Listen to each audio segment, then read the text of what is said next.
जनतेचे हक्काचे व्यासपीठ साप्ताहिक कलम प्रहार दर शुक्रवारी प्रकाशित होणारे एक अग्रहित साप्ताहिक आजच्या ठळक घडामोडी। मराठीला अभिजात दर्जा, केंद्रीय मंत्रिमंडळाचा निर्णय। मेहरून तलावात होणार कायमस्वरूपी जलपर्यटन, मंत्री महाजन मेहरून तलावाच्या सुशोभीकरणासाठी 20 कोटी घोषित।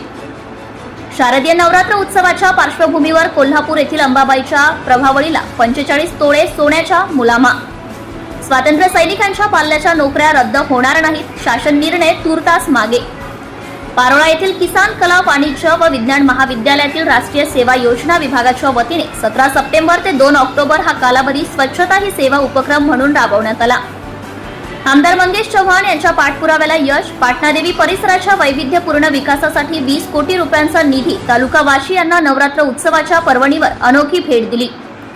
शहरातून 69 दुचाकी जप्त करून विविध पोलीस स्टेशनचे गुन्हे उघडकीस केले।